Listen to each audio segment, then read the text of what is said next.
ओम साईं राम। आज का साईं वचन। बाबा कह रहे हैं, मेरे बच्चे, अगर तुम प्रेम की आशा करते हो तो वह मुझसे करो, किसी अन्य से नहीं।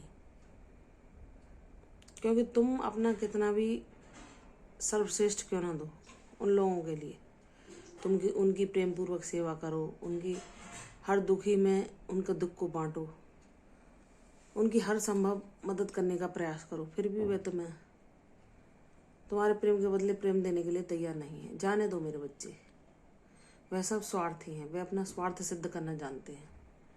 सिर्फ परमेश्वर ही एक ऐसे हैं जिनसे हम प्रेम करते हैं तो बिना किसी स्वार्थ के, चाहे हम पे उन्हें कुछ भेंट करने के लिए हो या ना हो, वे हमारे सच्चे हृदय की भावनाओं को ही स्वीकार करते हैं और हर स्थिति में हमें अपना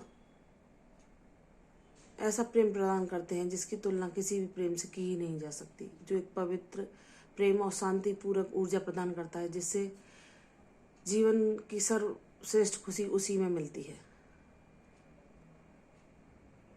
मेरे बच्चे, मैं जानता हूँ कुछ लोग तुम्हें बहुत दुख देते हैं, वे तुम्हारी भक्ति का मजाक उड़ाते हैं या बार बार तुम पर व्यंग्य ताने कसते हैं, तो जाने दो मेरे बच्चे, वह उनका कर्म है। तुम्हें स्थिर रहना है, तुम्हें उनकी बातों में आकर उनसे तर्क वितर्क नहीं करना, तुम्हें अपनी ऊर्जा उनके साथ बहस करके नहीं बेकार करनी, क्योंकि मैं हूं ना तुम्हारे साथ, और मैं सबको सही समय आने पर सही सारे जवाब दे दूंगा, जो कि वे जान जाएंगे कि यह साईं भक्त क्या सामर्थ्य रखता है। उन्होंने अपनी जीवन में बहुत सारी परेशानियां देखी हैं, क्योंकि उन्होंने गलत कार्य किए हैं, उन्होंने दुष्कर्म किए हैं और उसका फल भी भोगा है। फिर भी उनकी बुद्धि में अकल नहीं आई, फिर भी वह अपने जीवन से कोई भी अनुभव नहीं ग्रहण कर रहे, वह अभी भी व्यंग कसने और निंदा करने में लगे रहते हैं। वह हर तरह से कोशिश करते हैं तुम्हें दुख देने की, तुम्हारी आलोचना कर कर, कहीं ना कहीं से तुम्हारी कमी ढूंढकर, लोगों के द्वारा लोगों को तुम्हारे बारे में भड़का कर, ताकि वह लोग तुम्हें दुख प्रदान कर सकें। लेकिन मेरे बच्चे, जिसकी कवच मैं हूँ, जिसकी ढाल मैं हूँ, उसे कोई भी उसका अहित नहीं कर सकता, उसे कष्ट नहीं पहुंचा सकता, उसकी रक्षा मैं कर रहा हूँ। मेरे बच्चे तक कोई भी परेशानी आने के लिए उसे उसके बाबा के पास से गुजरना होगा, तब वह उस तक पहुंच सकती है। और बाबा जो सर्वशक्तिमान है, इस परम ब्रह्म परमेश्वर है, इस जगत के पालन करता धरता सब कुछ है, वह अपने बच्चे तक कोई कष्ट, कोई भी परेशानी नहीं आने देते, स्वयं उसे झेल लेते हैं। मेरे बच्चे, मैं तुम्हारा रक्षा कवच हूँ, मैं तुम्हारी ढाल हूँ।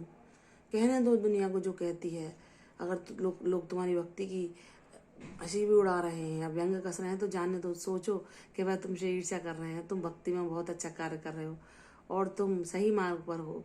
यह तुम्हारी प्रसन्नता का सूचक होना चाहिए कि लोग तुम्हें देखकर जल रहे हैं कि यह तो भक्ति कर रहा है और बाबा इसे हर तरह से सुरक्षित रख रहे हैं और इस पर कोई भी आंच नहीं आने दे रहे। परिस्थितियाँ कितनी बुरी होने पर भी, जीवन में कितनी कठिनाइयाँ आने पर भी, कितने भी कष्ट देने पर भी यह हार नहीं मान रहा। कौन सी शक्ति है इसके साथ जो इसकी रक्षा कर रही है हर पल, और इसे हर परेशानी, हर कष्ट से जूझने की शक्ति प्रदान कर रही है। तो वह नहीं जानते कि इस जगत का पालन करता परम ब्रह्म परमेश्वर की कृपा उसे प्राप्त है। उस बच्चे का कोई भी अहित नहीं कर सकता। मेरे बच्चे, तुम बहुत प्यारे हो, तुम बहुत भोले हो, तुम बहुत पवित्र ऊर्जा वाले हो, तुम कभी किसी का बुरा नहीं चाहते। तुम जो तुम्हें कष्ट पहुंचाते हैं उनके लिए भी मुझसे सद्बुद्धि मांगते हो, तो तुम्हारा अहित मैं कैसे होने दे सकता हूँ।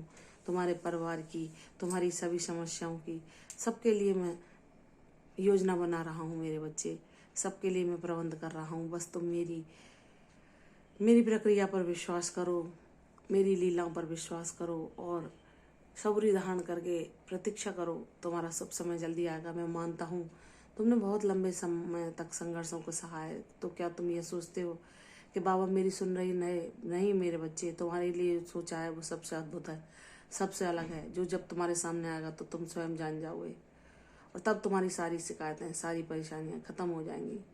तुम मुझे करोड़ों बार धन्यवाद दोगे, मेरा आभार व्यक्त करोगे और मुझसे चिपट जाओगे, और तुम्हारे खुशी के आंसुओं को मैं महसूस करूंगा, देखूंगा, और मैं भी प्रसन्न हूँगा कि मेरे बच्चे की हर चिंता, हर परेशानी मिट गई। अब उसकी शिकायतें खत्म हो गई। वो मुझसे जो भी मांगता था मैंने उसे झोली भर भर के दिया है। तो मेरे बच्चे, निराश ना हो, वैसा मैं जल्दी ही तुम्हारे जीवन में आने वाला है। मैं तुम्हारी झोली को इतना भर दूंगा कि तुम कुछ भी मांगने को शेष ही नहीं रहेगा। मेरे बच्चे प्रसन्न रहो, तुम्हारा कल्याण होगा, दीर्घायु हो। कल फिर आऊंगी साईं वचन के साथ, तब तक के लिए ओम साईं राम।